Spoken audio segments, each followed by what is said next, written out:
course, Zombie by the Cranberries. Came out in '94, became a major hit for the band, and this is pretty much based on their acoustic version, which came out a year ago, 2017, I guess. There are a couple of other versions, also acoustically, that you can find easily on YouTube. Pretty cool, if you ask me.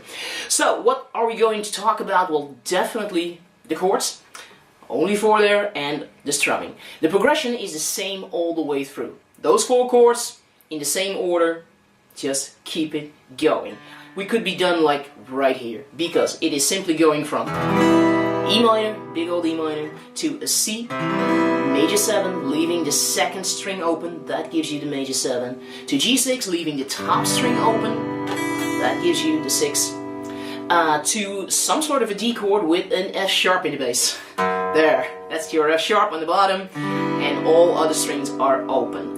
I've taken a look at how her guitar players do it. So I think, yes, 2 of them there were like 3 guitar players, she and 2 others. Well, whatever.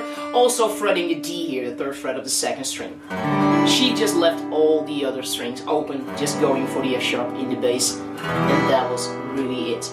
What I personally, and I've seen them actually do the same, but for me, I absolutely love E minor. If I had to pick a favorite chord like ever, it would be that one. It is like big and it's full and it's dramatic and it has several open strings, the bottom and the 3 top strings, of course. So an open strings just sounds fantastic if you ask me. And it's in the key of E minor. That means that the key note is E.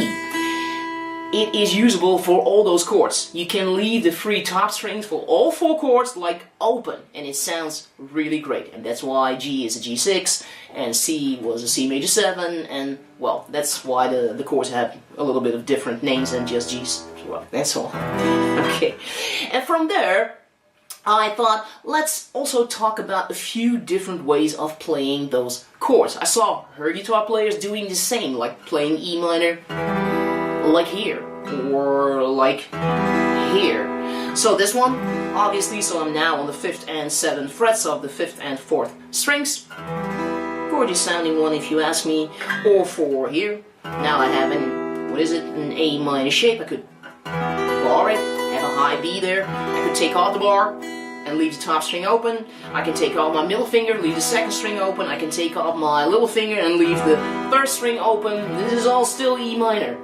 So you can do quite a bit with that. Same story for for C major 7. You can have like a 2-finger power chord here, or add your little finger, a 3-finger power chord, and leave the other strings open. C major 7. You can actually also play it up here in the E world, on the 8th fret. Or take off here, so I don't have a bar on because I'm leaving the top strings open. Don't forget that. Or I can take off my middle finger, have a 3-finger power chord there as well. Great sounding C major 7 chord if you ask me. Yes. There. Or for G, same shape.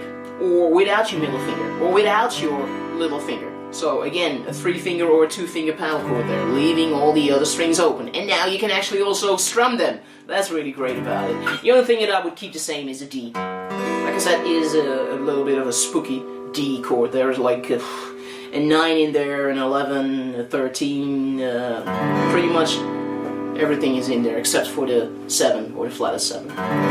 Anyway, so quite a few options if you ask me. I will show you all those. Oh wait, there's this one as well. Gorgeous E minor chord as well. The C shape actually here on the 7th, 8th, 9th and 10th fret. Yeah. So, that's one thing. It's very nice, especially if you're playing with others, to vary it up, or by yourself to also vary it up. I definitely do the same. Another thing, of course, the strumming, because this is double time strumming, of course. 1 and 2 and the 3 and 4 and the 1, 2 and the 3 and 4 and the and so on. This is an example. There's lots of variations that you can throw in double time strumming. You have 8 downstrokes, 8 upstrokes, you can do a lot. Just a matter of what you want to emphasize and stuff like that. And also I will break down a couple of patterns, I hate to say patterns, but a couple of ways that you could play it, and also which strings to pick. or to pick to go for, you know, like maybe going for the bass notes on the first beat and going to the middle strings in other spots in the measure, stuff like that. Just things to vary it up there and make it sound really, well, interesting, I guess. The main thing here is, of course, to keep this driving, consistent strumming happening there. Keep your right hand moving, that's the most important thing. If you would, you know, like do this, down, down, down, down, down, down, down, down, and keep it driving, it would already sound great, like so. If you can add a little more, like maybe this,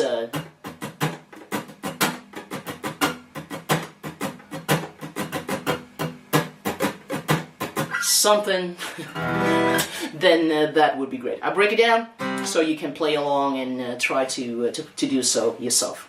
Now, Zombie by the Cranberries is now in Target at the Totally Guitars program, in the Target Totally Guitar program. I'm sorry there. You can of course check it out over there.